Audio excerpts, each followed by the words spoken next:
What's poppin', y'all? It's your boy PB the Plug. I'm back another day, another upload. We locked in all December, so make sure you hit that like button for me. And if you're new and you enjoy this type of content, make sure you subscribe. Also, make sure you head over to PB the Gamer. We've been uploading content over there during this month streak as well. So make sure you tapped in and locked in on all of the channels. Today's video is about more blockbuster trades. We are today currently at December 9th. So we're less than a week away from December 15th, where a lot of players will be eligible to be traded, and the trade season is among us, and it's about to get popping. Before we dive into these trades and this article, I do want to say, I was going to just say it on Twitter, but I'm going to tell y'all first. I want y'all to get together some trades, and in about another week or so, I'm going to do a video reacting to the trades that y'all cooked up. So get locked in, start to get those juices flowing so y'all can have some good trades for me. Again, I'm telling y'all first because Twitter be giving me some BS, but I trust y'all. Y'all know ball. So lock in, draw up some trades, submit them to your boy, whether it's in the comments here, on Twitter, whatever, and then I'll react to some of those. As always, I appreciate y'all. Let's lock in. All right, y'all, here we go. We got new blockbuster trade ideas. LaMelo Ball to the Spurs, De'Aaron Fox to the Heat, and more. Shout out to Greg Schwartz and Bleacher Report. I love these articles. I'm not going to lie. A little secret is sometimes I use these articles to kind of spark ideas for my 2K rebuilds. Not that I always use the same exact trade, but again, I'll take an idea and I'll build off of it, or I'll just kind of, make a tweak here or there. So I love these articles a lot more than people know. And we actually have 5 trades today. I think the last article I reacted to, we had 3 or 4. We got 5 today. I would love to get one of these articles and have about 10 on there. Let's BR, Greg Schwartz, Zach Buckley. Can we get one of these articles with like 10 of these trades or whatever? Hook us up, man. Hook us up. Anyways, the Miami Heat received De'Aaron Fox. That's always funny to me too, is that when we get these trades, the team just gets just Fox. So, in real life, sometimes it's kind of like a second-round pick. You might get a little reserve player. And like, nah, you're just getting Fox. And then the Sacramento Kings received Terry Rozier, mostly to make the money match. It's a big salary. Terry Rozier, $23 million or so, if I'm not mistaken. Jaime Jaquez Jr., Nikola Jovic, Khalil Ware, and a 2030 first-round pick unprotected. I love De'Aaron Fox. I think De'Aaron Fox has been phenomenal the last few seasons. And I actually have a soft spot for Sacramento King fans. And a lot of King fans hear me talk about them and they think I'm hating on them for whatever reason. But I feel bad for the Kings because they've done a lot of wrong for a long time, right? But then they corrected it in recent years and got some success. They were the darling of the NBA. It was good to see that court and that arena and those jerseys in playoff basketball atmosphere again. Light the Beam was dope. They just were a fun team to watch. They still are a fun team to watch, in my opinion. But it's just a shame that all of that has kind of died down. Expectations have grown. And they kind of seem limited. And it's partly due because of just the circumstance and also because they're in the Western Conference. As good as they can be and have been, they are so far away from the OKCs and, the Mavericks and the Timberwolves from last year and different things like that. It seems like they're super far away. And I think this year, or the start of it, is kind of proven that. And they're limited in asset ways because they are paying so much money in different places. But I also think they're limited in, like, what else can you add to this team without taking away one of the big main pieces that makes them them? And that kind of makes it a bit tricky. And after being the darling, now you kind of have people being a little bit more critical of the team. Like, again, this article highlights they are 12 and 13, and they sit in the 12th place of the Western Conference after having an offseason when you acquire somebody like DeMar DeRozan, who was supposed to be one of the guys that can help you improve on last year when you missed the playoffs. And it looks like they're headed down that route again of potentially missing the playoffs. And it's just a shame. They really did good in their draft pick with Keegan Murray. I think they did good with developing De'Aaron Fox and putting him in a position of power to be able to succeed. They took Tyrese Halliburton. They made the controversial trade that a lot of people looked at was crazy, including myself. But it turned out to be a benefit because Domantas Sabonis has been one of the most underrated bigs in all of basketball. You went out and you got Kevin Huerter at the time that you did from the Hawks, and then he goes and have a career year. You were able to bring in Malik Monk and put him in a role that I think he's always been best suited for in the six-man role, and he's now going to be a perennial six-man of the year candidate. Mike Brown came in, and everything was phenomenal. And now that success isn't there, and the reality and the harsh part of the business is coming about, where people are now talking about Mike Brown as far as his future of being a coach. Now you have to have these conversations of De'Aaron Fox, your franchise guy. You have to have the conversation of him potentially being moved. Or you're going to move Sabonis, who I think will be a little bit more harder to trade than Fox, because the center position is very particular, and a lot of teams have what they need or what they're looking for. And because Sabonis isn't necessarily like this rim running, rim protecting, or stretch, you have to have a certain team that's looking for the way he plays. Keegan Murray is not having the same type of year that he would be having, so I don't know what his value around the league would be. And when you start to think about moving De'Aaron Fox and you see packages like this, as much as it's going to hurt, if you're the Kings and if you're a part of the Kings fan base, you got to kind of consider this package, which I don't think the Heat would necessarily have this type of package all the way around, in my opinion. I think this is very close, but I think if you're the Heat and you're acquiring De'Aaron Fox, and you're putting him on a team with his former Kentucky teammate and Bam Adebayo, and Tyler Hero is not a part of this deal, so he's still there, you might want to keep Jaime Jaquez. It sounds like you're not like the Heat are buying to stay afloat. And Jimmy Butler, you're probably looking at and considering as a guy that's going to exit. I would think that the Heat would probably want to keep Jaime Jaquez, and so that may mean you add another draft pick. I don't know off the top of my head their entire draft capital collection. But that's the only thing about this trade. And like, if you're the Kings, you have to know or consider that if the Heat is willing to give you this, which is everything but Bam, like this is everything but Bam. And again, I think they might say, can we keep Jaime Jaquez if possible?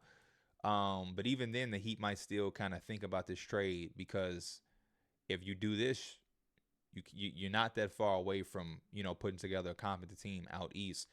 But if the Heat is willing to give you this amount of talent, this amount of capital, youth, what would other teams be willing to give you? Like honestly, you may get a lot of packages that mirror this. You may be able to get, like, this is 1, 2 like legitimate young pieces, and then you have a young NBA player, Jaime Jaquez, you have a salary dump, and then you got a 2030 first round pick unprotected. All of these teams who are in a situation, you have a De'Aaron Fox, you have a LaMelo Ball, you have these star players, Zion Williamson, who are on these teams that aren't succeeding, but you're attached to them because they've been the face of the franchise, or you're just a huge fan. I get that, but when you start seeing stuff like 2030 first round pick unprotected, you have to kind of consider it and think about it. 2030 is so far away from now, and the way that the NBA is continuing to change season by season, there is no idea what the Heat are going to look like in 2030. When I see teams willing to give up first round picks unprotected that are like 5-6 years away, I'm immediately intrigued, because it's like, you don't know what that team is going to look like. We have to take that. You have to consider that. That could be this is the type of draft pick that comes back and changes the entire course of your franchise. You know what I mean? How many times have we seen teams trade way far into the future these draft picks to get a current star, and then 7 years go by and you realize, oh man, this pick got this team that got, like the Jason Tatum and Jaylen Brown, those picks. Like, I don't know if both of them or either one of them came from that Brooklyn Nets trade where you gave up Paul Pierce and Kevin Garnett, a trade that at the time the Celtics fans was probably like, man, what the hell? These guys are, some important pillars in the franchise. But look what it turned out to be. Like the Thunder. Look at all of the picks the Thunder got for Paul George. And at the time, I know it hurts to lose Paul George, but when you look back, it's like you got some franchise-altering, players from that trade. I think J-Dub is from that trade, and the fact that you still have an abundance of picks with that team, is kind of something you have to consider. So I don't know if I love this trade for Miami, only because if I am doing this trade, I want to keep Jaime Jaquez. I just believe a team with with Bam, Fox, whatever you want to do with Hero, you still have Jaime Jaquez. It just gives you that much more of a solidified team that I can see actually, competing. But they would probably need another 3-point threat or something like that. But I like that team on paper. And then if you're the Kings, if you're washing your hands with De'Aaron Fox, you probably can start washing your hands in other directions as well. You know what I mean? You don't have to trade Sabonis now this year. You let him develop or play in front of Khalil Ware while he develops. And then you start to hear the market, though, in the offseason and going into the next season. You start that youth movement, and you kind of got some intriguing things going on over there. So it's just something you have to think about in the sad reality of franchises like the Kings, who aren't New York, Chicago, or legitimately like Los Angeles. It's a little tough, right? Sacramento is California, but it isn't the Lakers. It isn't, that appeal. And because of that, it's hard to get talent and keep talent. The next trade we have is the Houston Rockets receiving Julius Randle, and Minnesota receives Jabari Smith Jr., Steven Adams, Jeff Green, and the 2026 second-round pick. My biggest issue with this is what do the Houston Rockets value of Julius Randle? Is this to get? Let me read. Let's read. At 16-8 and near the top of a stacked Western Conference, the Rockets currently have a 99.4% chance at making the playoffs, according to Basketball Reference. Should they make it, though, a lack of veterans may hurt their chances at making any kind of run. Randle, a Texas native, will be an upgrade over Smith in the starting lineup and help balance out the team's young talent with its veteran starters Fred and Dylan Brooks. A starting five of Van Vliet, Green, Brooks, Randle, and Sengun will feature a ton of scoring and playmaking and still have a bench of Thompson, Tari Eason, Reed Shepherd, and Jock Landale. The Timberwolves have just been an average with Randle at 11-10, a trade that at least lessened the future financial burden on the franchise. He has a swing rating of minus 5.6, 26th percentile via cleaning the glass, and can become a free agent this summer. The Wolves may want to move the 30-year-old now if they fear he'll walk or don't want to commit major money towards a questionable fit. Smith, the number 3 overall pick, could thrive in a bigger role with the Wolves. The 21-year-old joining Anthony Edwards, Jaden McDaniels, Rob Dillingham, and DiVincenzo would set up Minnesota for sustained success. Veterans as Green and Adams will help a playoff run this season and open up over $20 million of cap this summer. I see some of the benefits for the Timberwolves. Julius Randle has been like that weird fit. But again, that is the reason why it's like, why are the Rockets interested? Why are the Rockets interested? The way Jabari Smith Jr. is playing this season, it isn't like he's going to command a max like Green or Sengun when you have to pay him this offseason. So you don't have the fear of that. And for all of the reasons why the Timberwolves are concerned, shouldn't that bring concerns for the Rockets? If you're the Rockets, are you paying a ton of money for Julius Randle this offseason? Are you aware of what he's going to be asking for? Do you understand that that's large part of why the Knicks wash their hands and now the Wolves are washing their hands? So now why would the Rockets want to bring in a guy that's going to be looking for $30 million this offseason when they have such a youth movement going on and are seeing success with the youth movement? Why would they want to do that? I get why the Timberwolves want to do it. But why would the Rockets have intrigue in that? That doesn't make it a team that has been rumored to, if like the Bucks can't get it together, could be in a Giannis sweepstake. Why would they shoot themselves in the foot by doing this? And I'm not saying they're going to get Giannis, but it just puts us in perspective. If they're a team that we talk about hypothetically, if Giannis requested a trade, they would be at the top of the list because of the assets that they have. That means anybody that becomes available, the Rockets are going to be at the top of it. So why hurt yourself to get Julius Randle, who still could test the market? And if he does test the market, you're going to have to be able to give him a certain amount of money that would pry him away if he even fits what you're trying to do. They have a head coach in Ime Udoka who I don't believe is going to be thrilled with some of the defensive effort that Julius Randle gives. A lot of the pouting and some of the situations we've seen him have team by team, that's just a part of Julius Randle. He's an amazing player, but he does come with some of that stuff. I don't know if that's the type of thing that the Rockets are looking for to help solidify a 16-8 start.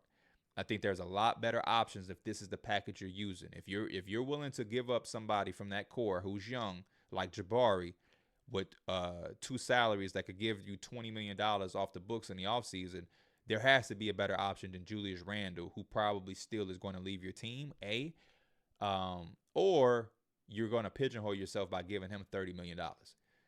I just don't see this trade making any sense for the Rockets.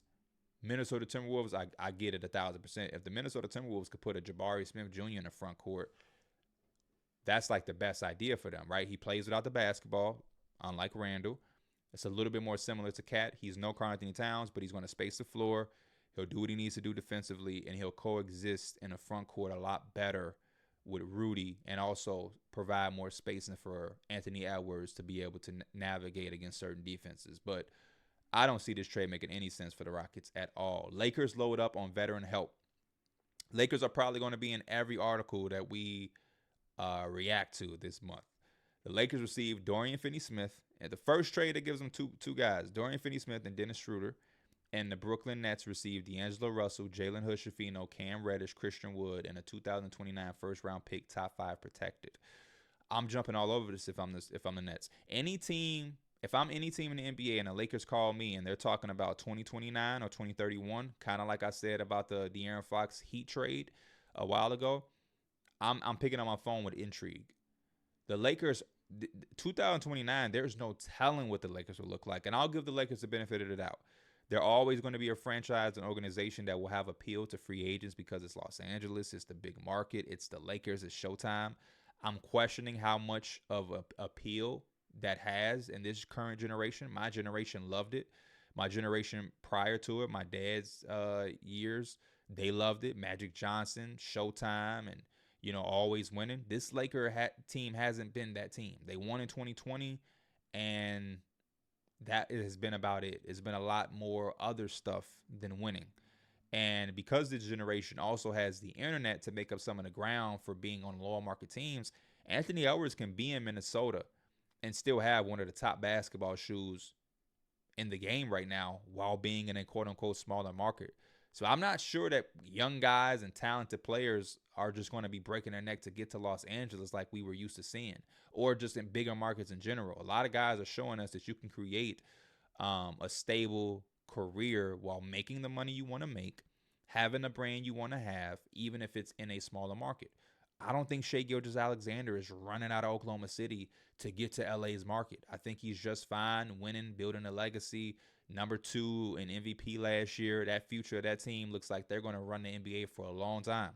I think in the 2000s and the 2010s, we did see some of that where it's like, man, I got to go to a market. The internet has kind of changed it. You can be Anthony Edwards and be this appealing star with a crazy shoe with Adidas and have this crazy brand and be in a movie with Adam Sandler. And you can do all of that while in Minnesota. It's not the 2000s anymore. So I would definitely take a chance on a Lakers 2029 pick because LeBron James won't be on that team. And the minute LeBron James leaves Los Angeles, I don't know how much clutch is going to be tied in with them. So Anthony Davis probably won't be on this team in 2029. And you'll probably see a team, unless LaMelo Ball and LeVar are forcing their way back into the Lakers situation, I think you could see another Lakers run post-LeBron that looks similar to those years with Kobe or post-Kobe, the first few years. Or some of those seasons at the back end of Kobe's career when he was hurt.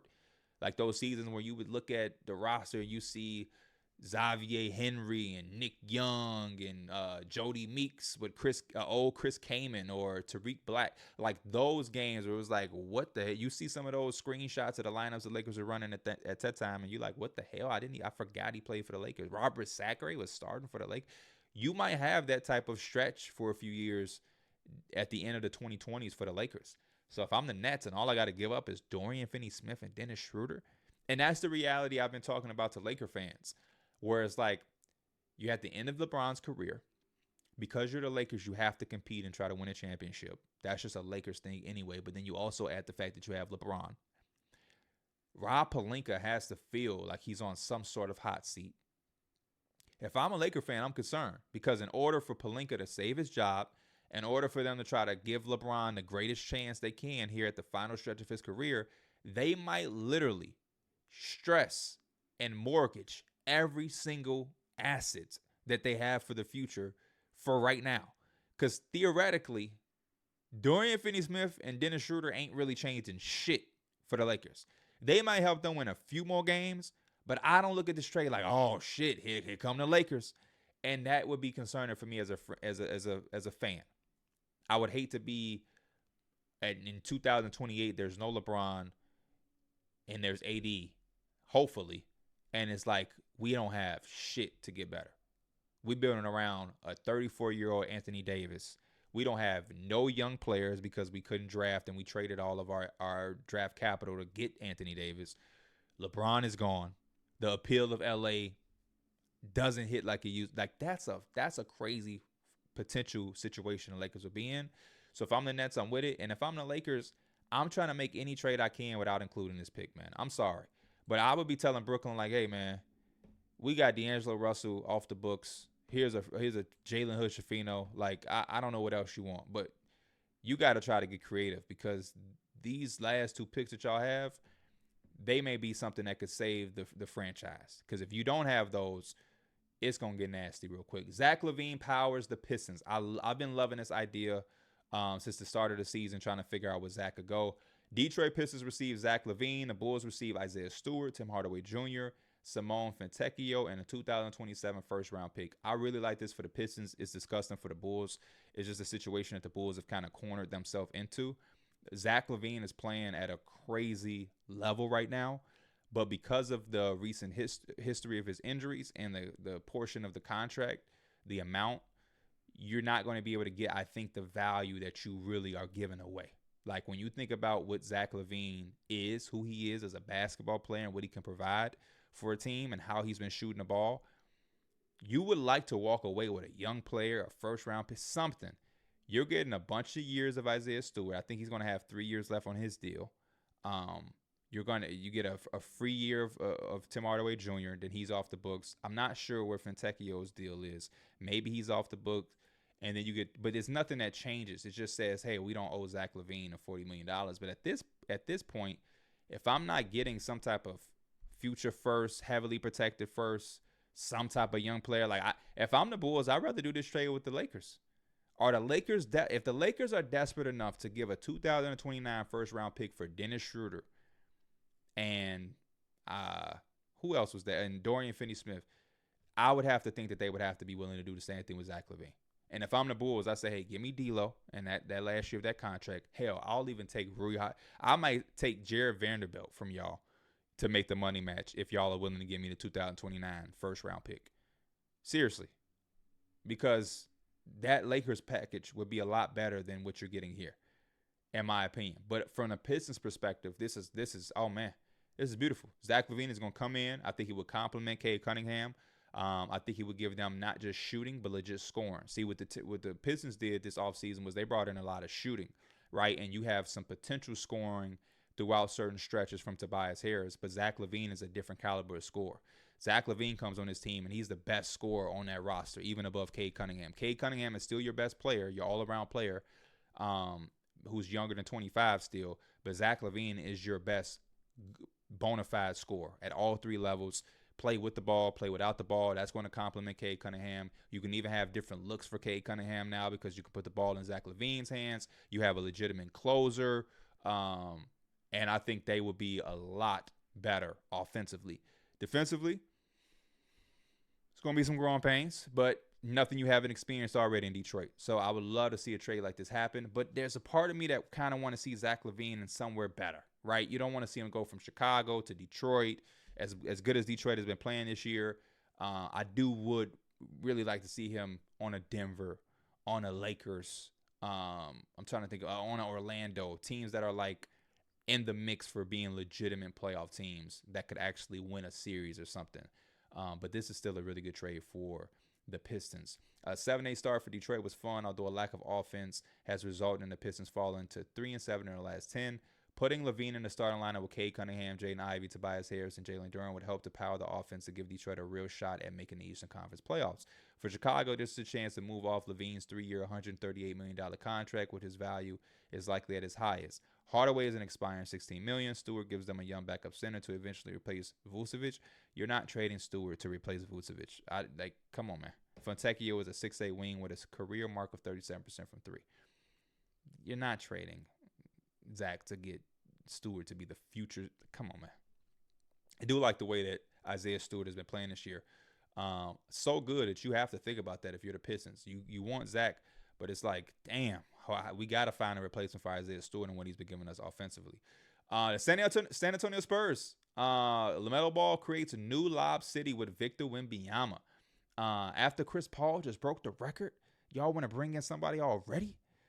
LaMelo Ball goes to the Spurs, and the Hornets receive Keldon Johnson, who I've loved this year, Trey Jones, Malachi Branham, a 2020 first-round pick lottery protected, a 2027 first-round pick unprotected, and a 2027 first-round pick via Atlanta unprotected. If I'm the Hornets, I'm doing this immediately. Of course, you would love to have one of those guys that are young and doing something with some upside, like a Stephon Castle, like a Jeremy Sohan, right? Devin Vassell. Those are the first names that other organizations are mentioning when you see trades happen with the Spurs. But in theory, like I've said before, I've said multiple times now in this video, when you start to see unprotected on these picks, and they giving you 3 of them, and these picks aren't even far away like 2030 or 2029, but you got 2 of them in 2027 with a Hawks team that you don't know what they're doing. As solid as the Hawks have been, and as much as I've liked to watch them, they're still not like running through the NBA. Still a chance that the Hawks won't be a playoff team. And especially in 2027, there's no telling what they'll look like because they don't have certain draft capital and because they don't have a bunch of wiggle room and different things like that. They're kind of banking on the development of Jalen Johnson and Zachary Richard-Shea, and then Dyson Daniels and Trey in the backcourt, which are some intriguing pieces, but it does have to come together because the Hawks are playing for more than just making the playoffs, right? They've done that plenty of times in the Trae Young era. They've gone to a conference finals. They're trying to get back to that level. I like this trade, though. Spurs probably won't do anything too crazy at the deadline, although this young team is playing good basketball and could make a real playoff push if it acquires a talent like Ball. The 23-year-old has enough experience now in his 5th season to become one of the leaders of the team, yet is still young enough to grow with the core of Vic, Vassell, Castle, and Sohan. I agree. I love that. But for the Spurs, I also would say you're giving up a lot of your assets for LaMelo, who has had a tough time staying healthy. That's my only hesitation or only thing that makes me hesitant is like when you're giving up this much draft capital, which is the big appeal of the Spurs doing something in a Vic era, you want to make sure you're getting that bona fide guy that will for sure not only be on the floor, but is going to for sure deliver. This trade or whatever move you make with this capital could be a move to make y'all a championship team when Vic start to hit his peak or start to enter that, I'm sorry, not peak, but enter that prime of like MVP conversation. Victor, like you want to make sure you're ready that once he gets to that level, you can start to shoot off and get all of the things you need. Because again, this young core is very intriguing and I like him a lot. I love Stephon Castle. I can't believe that the NBA allowed him to go to the Spurs. I like Sohan and the role he's carved out for himself. I like Vassell. You obviously love Vic. As they continue to grow with each other over the rest of this year and some of next year with Chris Paul and learning how to win games, and they're playing a lot better, you're going to be one move away. Like, you can really do something special with the assets that you have as far as draft capital. So when you use it, you want to make sure you're getting the guy, whether that's Trae Young, whether that's LaMelo, whether that's De'Aaron Fox, whoever it may be, it has to be the guy.